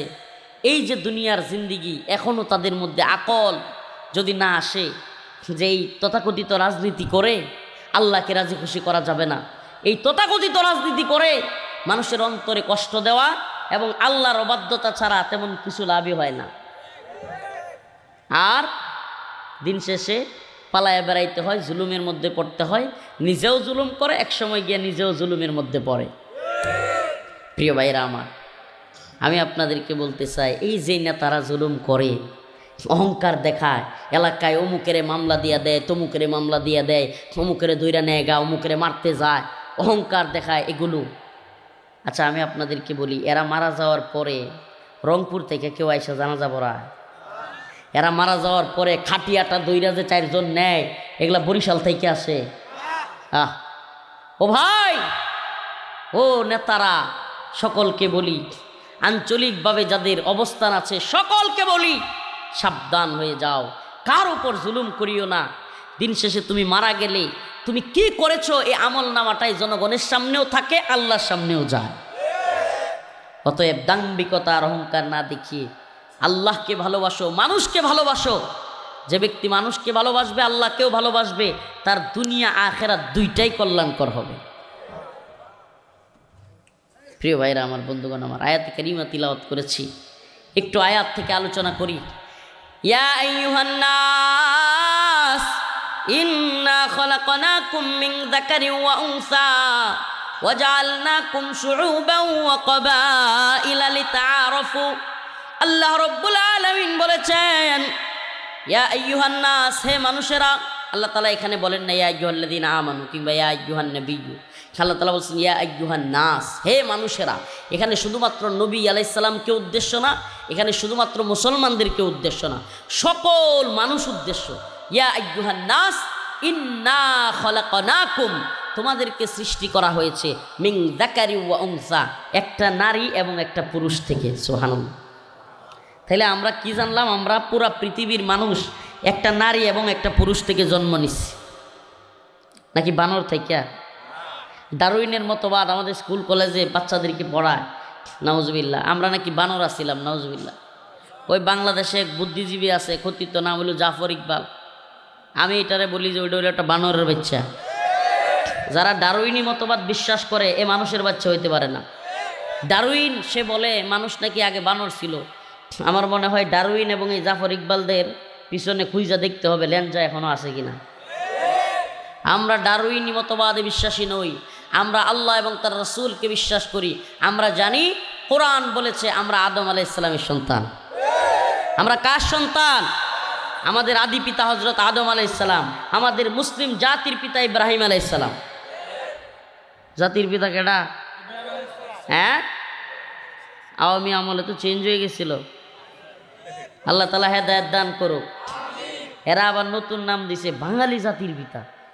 তো বাঙালি আর মুসলিম এগুলো আলাদা করেন কেমনে? আবার যদি কোন বাঙালি জাতির পিতাতে, বাঙালি তো শুধু বাংলাদেশি লোকেরা না, কলকাতার লোকেরাও তো বাঙালি, আসামের লোকেরাও বাঙালি। তো ওরাও কি জাতির পিতা মানে নাকি? সেটা বাঙালি জাতির পিতা হইল কেমনে? পরে কেউ বাংলাদেশি জাতির পিতা। তো বাংলাদেশি তো ওই যে মায়ানমারে, খাগড়াছড়ি, বান্দরবন, রাঙামাটি ওই সব অঞ্চলে যে মারমা, চাকমা, ত্রিপুরা আরও যেগুলো আছে, এরা কি আপনি করে এই নেতারে জাতির পিতা মনে করে? তাহলে বাংলাদেশি জাতির পিতাও তৈল না। এগুলো বাড়াবাড়ি। এগুলা কি বাড়াবাড়ি? এখনও দেখবেন যে কিছু বাড়াবাড়ি শুরু হয়ে গেছে গা। 3 বারের প্রধানমন্ত্রী অসুস্থ, আমরা দোয়া করি, অনেক মানুষ দোয়া করতেছে আল্লাহ তাকে সুস্থ করে দিক, কিন্তু কিছু লোক মানে এখন ভালোবাসা দেখানোর জন্য, মায়া দেখানোর জন্য, আসলে অন্তরে ঘোড়ার ডিমের অত ভালোবাসা নাই, কিন্তু দেখানোর জন্য বেশি বেশি করতেছে। একটা শুনলাম ওই দিন বলতেছে যে কিডনি দিয়ে ফেলবে, ফুসফুস দিয়ে ফেলবে, আরেক পাগলা গিয়ে ওইনে যা মন চায় তা করতেছে। আরেকটা শুনলাম বলতেছে যে আমি এখন ম্যাডাম রে পাইলে সেজদা করতাম। নাউজুবিল্লাহ বলেন। এগুলা বাড়াবাড়ি করবেন না। প্রকৃত ভালোবাসা ওনার জন্য থাকলে মানুষ দোয়া করতেছে, আপনিও দোয়া করুন, আল্লাহ যদি হায়াত রাখে সুস্থ করে দেবেন। ঠিকই ঠিক না? বাড়াবাড়ি করিয়েন না। এই বাড়াবাড়িগুলো আগেও করা হয়েছে, এখনও করা হচ্ছে। বাড়াবাড়ি করতে করতে নাউজুবিল্লাহ আওয়ামী লীগ একটা আলাদা ধর্ম হয়ে গেছে। আওয়ামী লীগ ধর্মের প্রভু হইল শেখ মুজিব। আওয়ামী লীগ এমন এক ধর্ম, একমাত্র ধর্ম যে ধর্মের নবী হইল মহিলা। নাউজুবিল্লাহ। আপনারা জানি এটা মনে কিছু নিবেন, কষ্ট নিবেন, বাস্তবতা এটা। বাড়াবাড়ি এমন পর্যায়ে গেছে যে বাচ্চারা পর্যন্ত শেখ মুজিবের ছবি দিয়ে পূজা করা শুরু করছিল। বিভিন্ন স্কুলের মধ্যে মেয়েরা শেখ মুজিবের ছবিতে মালা পরাইতো, চুমা দিত, কপাল লাগাইতো, এগুলো ভিডিও আছে। ছবিতে, ভাস্কর্যে, মূর্তিতে সমানে জায়গায় শেখ মুজিবের মাথা বসায় দিছে। এই সেনাবাহিনীর, বিডিআরের, র্যাবের, পুলিশের সবার বুকের মধ্যে বল্টুর মধ্যে বল্টু একটা বানায়া ওইটাও শেখ মুজিবের ছবি। আমি তো এক প্রোগ্রামে কইছিলাম আর কিছুদিন যদি শেখ হাসিনা থাকতো বক্তাদের এখানে বল্টু লাগাই দিত যে শেখ মুজিবের ছবি নিয়ে ওয়াজ করা লাগবে। আল্লাহ হেদায়েত দান করুক। হেদায়েত না থাকলে এদের ধ্বংস করে দেখ। তো আমার আওয়ামী লীগরে দেখলে কেন জানি মনে হয় এরা হলো খতাম আল্লাহ আলা কুলুবিহিম ওয়া আলা সামঈহিম ওয়া আলা আবসারিহিম গিশাওয়া। আমি জানি না হুজুররা আমার সাথে একমত হবে কিনা, যে আমার এদেরকে দেখলে কোরআনের ওই আয়াত মনে পড়ে যে আল্লাহ বলছে যে আমি একদল লোককে খতাম আল্লাহ আলা কুলুবিহিম, এদের অন্তরে সিলমোহর মেরে দিচ্ছি, ওয়া আলা সামঈহিম, এদের কানের মধ্যেও সিলমোহর মারছি। এরা শুনবে না, এরা সত্য কি করবে না, শুনবে না। এরা চোখে দেইখাও সত্যকে দেখবে না। ওয়া আলা আবসারিহিম গিশাওয়া, আমি এদের চোখের সামনে পর্দা ফেলে দিছি। এই শেখ হাসিনার আলেমদের উপর জুলুম, নির্যাতন, নিপীড়ন, ছাত্রদের উপর হেলিকপ্টার থেকে গুলি, আমি নিজে একজন ভিকটিম। আমার লগে কথা কইলেও কয় এগুলো সব মিথ্যা। হ্যাঁ হ্যাঁ রে, কই যাই মানে একটার মধ্যে আমি আওয়ামী লীগের একজন পার্সনের মধ্যে অনুশোচনা দেখলাম না যে আসলে এতগুলো মানুষকে মারা, হত্যা করা, আলেম ওলামাদেরকে জেলে নেওয়া, রিমান্ডে নেওয়া, নির্যাতন করা, এটা ভুল হয়েছে। একটা আওয়ামী লীগ আমি পাইছি না। আপনারা পাইছেন কিনা জানি না, আমি পাইছি না, আমি পাই নাই। আপনারা পাইছেন? আমি পাইলাম না। আশ্চর্য। এরা ওগুলোর সাফায় গায়, মানে ওগুলো ঠিক ছিল। এরা এত পরিমাণে চাটুকার, এত পরিমাণে আপার চামচা, আফা যাই করছে আফারে এমন পর্যায়ে নিছে নাউজুবিল্লাহ, আল্লাহর কথার চাইতেও এদের আপার কথা বেশি। বিশ্বাস করেন আর না করেন, আমার আত্মীয় স্বজন থেকে লইয়া সব দিয়ে দেহা আমার শেষ। আল্লাহ মাফ করো। হ্যাঁ, গায়ে লাগতেছে আপনারা একটু বলতে হইব, এতক্ষণ আলোচনা ভাল লাগছে না। শুনেন, এই সমস্ত লোকদের এগুলো বললেও যদি হেদায়েত না আসে, বুঝতে হবে এদের কপালে হেদায়েত নাই। বলেন আমারে যে একজন অনুশোচনা হয়েছে হুজুর, অনুশোচনা নাই, অনুশোচনাবিহীন। আল্লাহ এদেরকে হেদায়েত দান করুক। আরো জোরে বলেন আমিন। কি পরিমাণ নিপীড়ন, নির্যাতন আলেম ওলামাদের উপর করছে, এদের জন্য হেদায়েতের দোয়া করি, ওয়াজও করি যে ভাই ফিরে আয়। এই রাজনীতি দিয়ে কিচ্ছু যায় আসবে না। এই উন্দুরের গর্তে ঢুকায় কইবি আপা এলো, আইতো না। এগুলা কইয়াই চিল্লাবি আর জীবনটারে শেষ করবি। অন্তরের কষ্ট ভাই, এগুলা বাদ দিয়ে আল্লাহর দিকে ফিরে যায়। আমি এক জায়গায় এক প্রোগ্রামে বুদ্ধি দিছিলাম যে এরা যেহেতু আওয়ামী লীগ, স্বেচ্ছাসেবক লীগ, ছাত্রলীগ, যুবলীগ, লীগ এটা ছাড়তেই পারবে না, তাইলে লীগটা ঠিক থাকুক, আগের দা তাপ শব্দ যোগ করে দেখ, তাপ, তাবলীগ যা, সব তাবলীগে যা, তাবলীগে গিয়া সব লীগ, কিন্তু তাবলীগ আল্লাহ যদি হেদায়েত দান করে। আরো জোরে বলে না আমিন।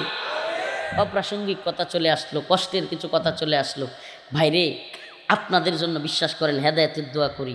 আওয়ামী লীগ, বিএনপি, এই জাতীয় পার্টি, আরও যত দল আছে, অমুক দল তমুক দল, যত দল আছে গণতান্ত্রিক দল, এমনকি আরও ইসলামিক নামধারী দলগুলো আছে, সকল দল, আমি এই গণতান্ত্রিক রাজনীতিতে ভালো কিছু দেখি না। আপনাদেরকে বলিয়া যাই, আমি গণতান্ত্রিক রাজনীতিতে ভালো কিছু দেখি না। হিংসা, বিদ্বেষ, কষ্ট, বিভাজন, মানুষের আঞ্চলিকভাবে মানুষের শত্রুতা, এগুলো ছাড়া আমি ভালো কিছু দেখি না। আর দিন শেষে ক্ষমতায় গিয়া ইচ্ছা মতো আল্লাহর আইনগুলোর পরিবর্তন করা। নাউজুবিল্লাহ। আল্লাহ কইছে মদ হারাম, সংসদে তারা কয় মদ হালাল। আল্লাহ কইছে সুদ হারাম, সংসদে তারা কয় সুদ হালাল। আল্লাহ কইছে পতিতালয় হারাম, জিনা করা যাবে না, সংসদে গিয়া কয় পতিতালয় হালাল। নাউজুবিল্লাহ বলবেন না? আপনি জানেন বাংলাদেশে সুদ কি? হালাল। আরে বাংলাদেশে হালাল। ইসলামে কি? ইসলামে কি সুদ? ইসলামে কি? আহাল্লাল্লাহুল বাই'আ ওয়া হাররামার রিবা। আল্লাহ বলছে ক্রয় বিক্রয় জায়েজ, কিন্তু সুদ কি? হারাম। কিন্তু বাংলাদেশে সুদ হালাল। ইন্টারেস্ট নাম দিছে, চেঞ্জ করে ফেলছে নামটা, ইন্টারেস্ট। আরে ভাই, হালাল যদি নাইব, আমাদের ছেলেফেলেদের, আমাদের ভাই বোনদের ক্লাসের বইয়ের মধ্যে এখন ইন্টারেস্টের পড়াশোনা আছে। কয় পার্সেন্ট হইলে ইন্টারেস্ট, কয় পার্সেন্ট আসবে, এগুলো পড়ায় এখন। নাউজুবিল্লাহ। সুদের পড়াশোনা জায়েজ হবে? হ্যাঁ প্রিয় ভাইরা আমার, মদ ওপেন লাইসেন্স দিয়েছে, মদের পতিতালয়ের লাইসেন্স দিচ্ছে। আমাকে বলেন, লাইসেন্স যদি বৈধ না থাকতো রাষ্ট্রীয়ভাবে, লাইসেন্স দিত? তাইলে বোঝা যায় এগুলো হালাল। নাউজুবিল্লাহ। আল্লাহর আইনগুলো কি ইচ্ছা মতো পরিবর্তন করা, এই হলো এই সংসদের কাজ। আপনারা কিন্তু এমপি বানান না, আপনারা প্রত্যেকেই আপনাদের প্রভু বানান। কি বানান? প্রভু। প্রভু। আপনারা যাকে ভোট দেন, ভোট দিয়ে এমপি বানান, সে কি হয়? আপনাদের প্রভু। কেন? প্রভুর কাজ কি? প্রভুর কাজ হলো আইন প্রণয়ন করা। আল্লাহ বলছে ইনিল হুকমু ইল্লা লিল্লাহ, আমারও আল্লাহ তা'বুদু ইল্লা ইয়্যা। হুকুমদাতা, বিধানদাতা, মাবুদ একমাত্র কে? কোরআনের আয়াত। বিধানদাতা মাবুদ একমাত্র কে? তাইলে বিধান দেনেওয়ালাকে আমরা খালি মানব, মানুষ কি করবে? বিধান দিবেন কে? যিনি সৃষ্টি করছেন তিনি। মানুষ কি করবে? শুধু। এখন যারা আল্লাহর বিধানকে পরিবর্তন করে, এরাও তো মাবুদ। এরা কি? মাবুদ। এরা নিজেরাও প্রভু হয়ে বসে আছে। নাউজুবিল্লাহ। এরা নিজেরাও কি হয়ে বসে আছে?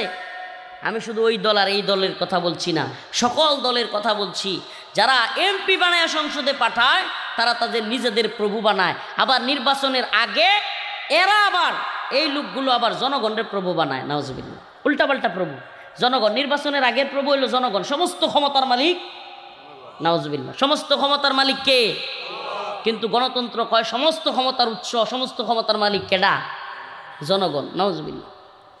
জনগণ সমস্ত ক্ষমতার মালিক নাকি আল্লাহ? তাইলে আল্লাহ সমস্ত ক্ষমতার মালিক হইলে জনগণকে সমস্ত ক্ষমতার মালিক বানায় দিলে আল্লাহর সাথে শরীক করা হয় কি হয় না? বলেন হয় কি হয় না? সার্বভৌম ক্ষমতার, সমস্ত ক্ষমতার একমাত্র মালিক।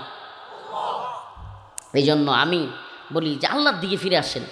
এই তন্ত্রমন্ত্রের রাজনীতি ছেড়া আল্লাহর দিকে ফিরে আসেন, মসজিদের দিকে ফিরে আসেন, কাবার রবের দিকে ফিরে আসেন। হুজুর, তাইলে সব জালেমরা যে ক্ষমতা দখল করবে, জালেমরা যে দেশ শাসন করবে, শুনেন, জালেমদের দেশ শাসনের বিরুদ্ধে আপনার পথ রয়েছে, সেই পথের নাম দাওয়া, ইয়াদাত, জিহাদ, শাহাদাত।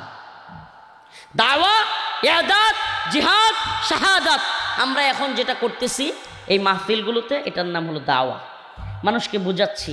আল্লাহ বলছেন ওয়ালাউ আন্না আহলাল কুরা আমানু ওয়াত্তাকাউ লাফাতাহনা আলাইহিম বারাকাতিম মিনাস সামাই ওয়াল আরদ। যদি জমিনবাসী একচ্ছত্র আল্লাহর ক্ষমতা মাইনা নিত, ওয়ালাউ আন্না আহলাল কুরা আমানু ওয়াত্তাকাউ, একমাত্র আল্লাহকেই ভয় করত এবং আল্লাহর জমিনে আল্লাহর শাসন প্রতিষ্ঠা করত, লাফাতাহনা আলাইহিম বারাকাতিম মিনাস সামাই ওয়াল আরদ।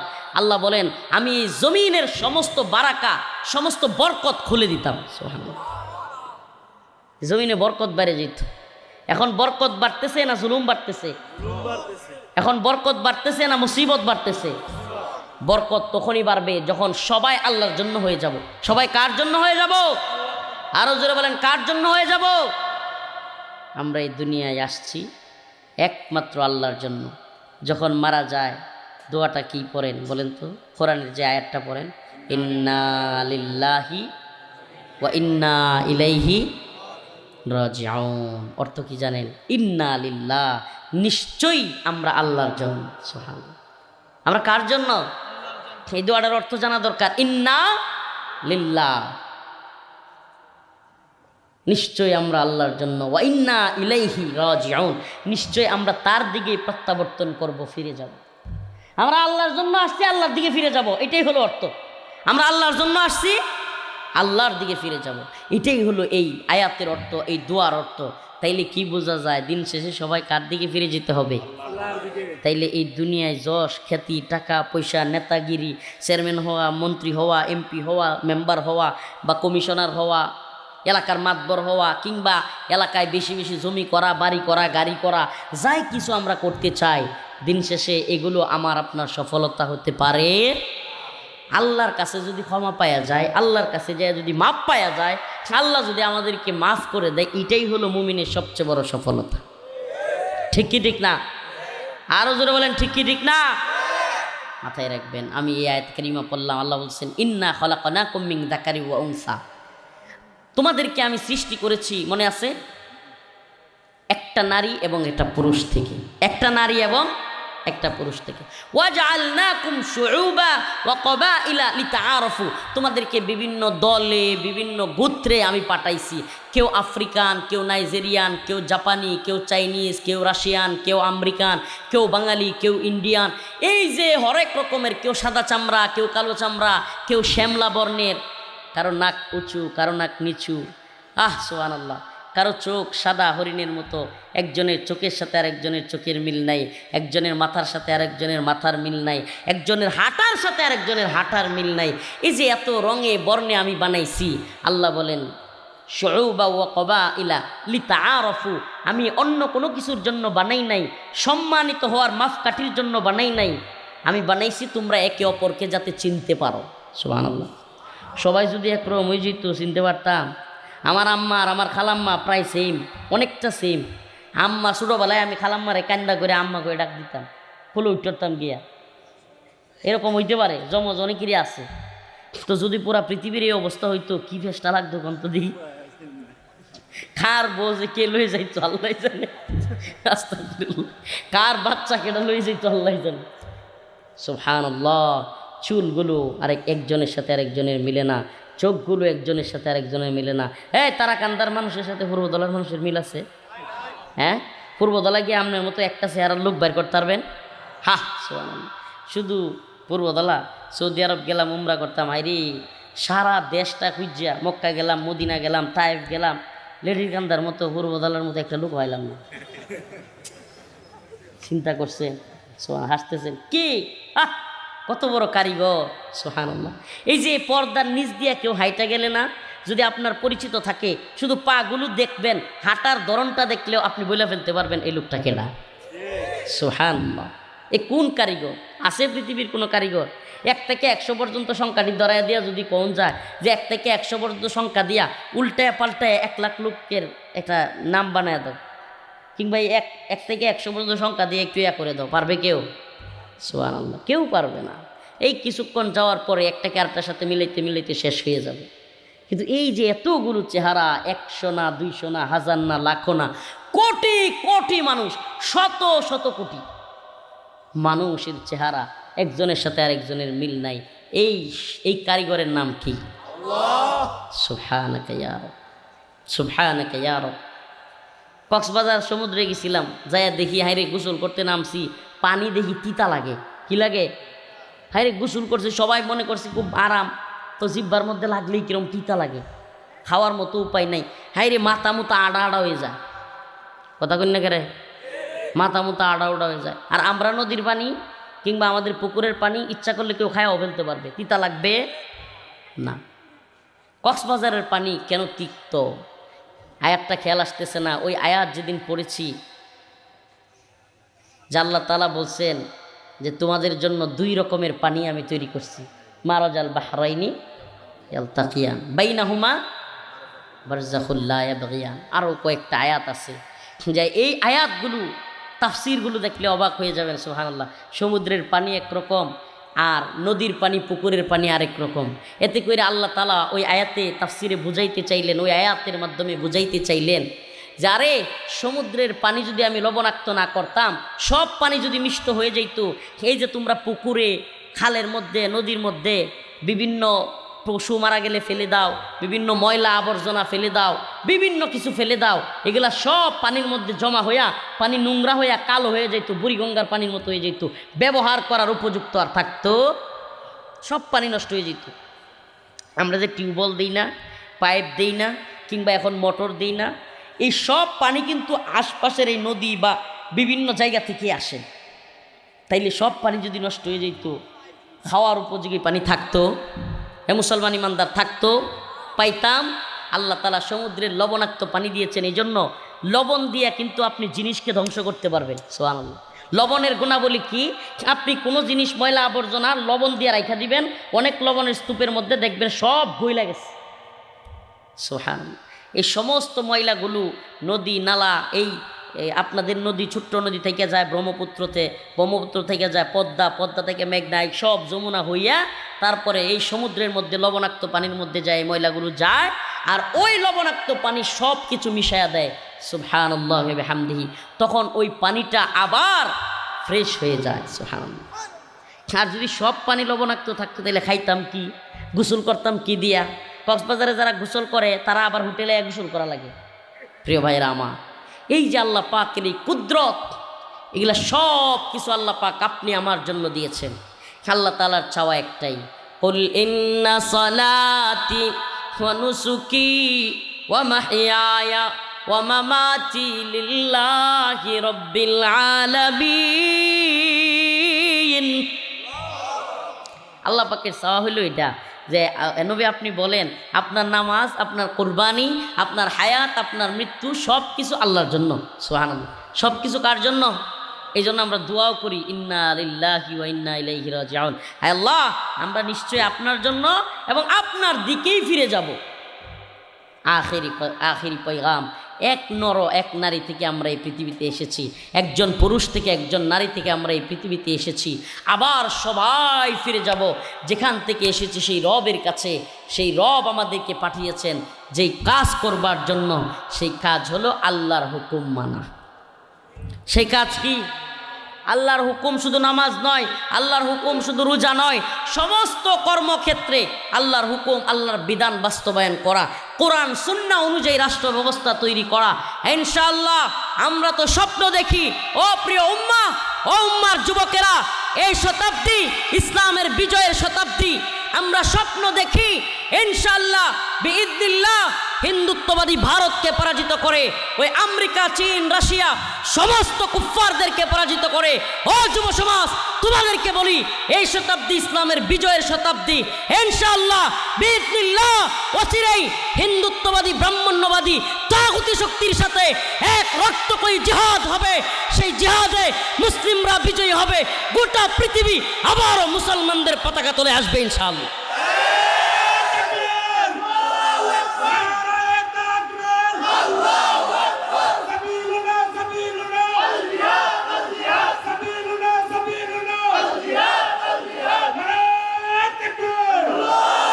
ও মুসলিম উম্মার যুবকেরা, ও মুসলিম উম্মার যুবকেরা, এজন্য বারবার বলি, জিনা, ব্যভিচার, অশ্লীলতা, বেহায়াপনা, মদ, ইয়াবা, নেশা, ফেন্সিডিল, হিরোইন, টিকটক, লাইকি, এগুলার পিছনে না ছুটে, অবৈধ মেলামেশার পিছনে না ছুটে, অবৈধভাবে রিলেশনশিপের দিকে না ছুটে, এই তথাকথিত বেহায়াপনা ছেড়ে এক আল্লাহকে ভয় করো।